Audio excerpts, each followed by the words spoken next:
Hello, today I'm going to be unboxing and giving you a first look at the ASUS ROG Strix X870-A gaming Wi-Fi. So let's go ahead and get it unboxed and take a closer look at it.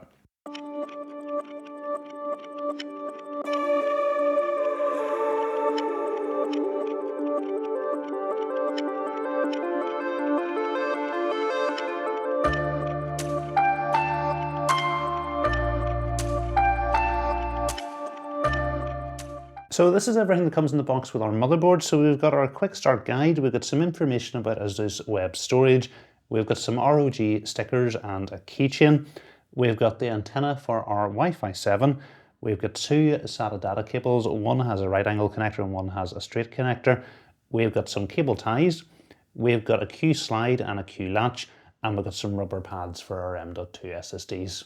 Taking a closer look at the motherboard and working along the bottom from left to right. First of all, we've got a HD audio header. Next to that, we've got a system fan header, and then we've got two 3-pin 5-volt ARGB headers. Just above this, we've got a low pin count debug header and also a chassis intrusion header. We've then got another two system fan headers, followed by two USB 2.0 headers. We've got a start button that we can use to power on the system, followed by another two system fan headers, giving us a total of 5 system fan headers on the motherboard. Just above this and to the left of our CMOS battery, we've got a thermal sensor header. We've then got an alternative PCIe mode switch. At the bottom right hand side of the motherboard, we've got our system panel header where you're going to plug in your front panel connectors, and just above this, we've got a CPU over voltage jumper. Working up the right hand side of the motherboard, first of all, we get two SATA ports, followed by two forward facing USB 3.2 Gen 1 headers. We've then got a USB 3.2 Gen 2x2 front panel type C header, which will support speeds up to 20 gigabits per second. And then we've got our 24-pin power connector. Working along the top of the motherboard, we've got another 3-pin 5-volt ARGB connector, giving us a total of 3 of these on the motherboard. We've got our debug LEDs, which you'll find useful if you need to troubleshoot your system. We've then got our I/O pump, CPU opt, and CPU fan header. And at the top left of the motherboard, we've got two 8-pin EPS power connectors. The motherboard features a 16+2+2 power phase design, and we've got really beefy heat sinks over the VRM. In the middle of the motherboard, we've got a RAM5 socket and standard mounting brackets, and the motherboard is compatible with Ryzen 7000, 8000 and 9000 processors. We've got 4 RAM slots, and the motherboard will accommodate up to 192 gigabytes of DDR5 at up to 8000 plus megatransfers per second overclocked. We've got 2x16 size PCIe slots. The top one is a Gen 5 slot and it will run in x16 mode, while the bottom slot is a Gen 4 slot and it will run in x4 mode.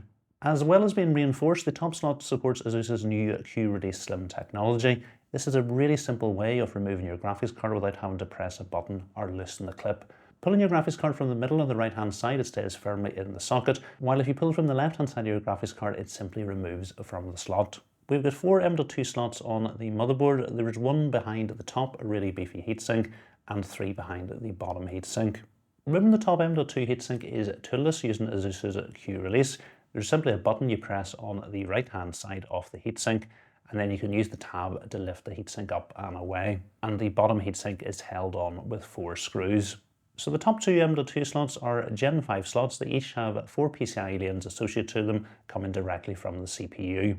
While the bottom 2 slots are Gen 4 slots with a PCIe lane coming via the chipset.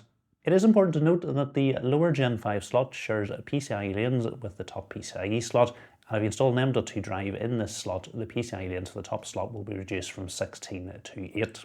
It is also important to note that the bottom left Gen 4 slot shares PCIe lanes with the bottom PCIe slot on the motherboard, so if you install a drive in this slot, the bottom PCIe slot will be disabled. Installing and removing your M.2 drives is toolless and really straightforward using ASUS's Q latch. Taking a look at our rear I/O, first of all we've got a clear CMOS and biased flashback button, and we've also got HDMI 2.1 and DisplayPort 1.4 ports.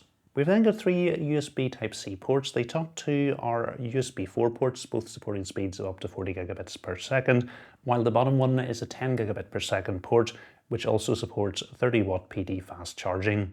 Beside this, we've got 5 USB Type-A 10 gigabit per second ports. The one with the marking round it is the one you're going to use if you want to flash your BIOS. And then next to this, we've got a 2.5 gigabit Ethernet port. Beneath this, we've got 4 USB Type-A 5 gigabit per second ports. We've then got the antennas for our Wi-Fi 7 and Bluetooth 5.4, followed by the audio connectors. So I do think this motherboard looks absolutely amazing and has all the features you're going to want for a high-end build. I don't have any information on pricing yet, but when it does go on sale, I'll put links to the motherboard in the description, and we'll hopefully get it into a build on the channel soon. If you have enjoyed the video, please remember to give it a thumbs up, and if you're not currently subscribed to the channel, please hit the subscribe button as well. Thanks for watching.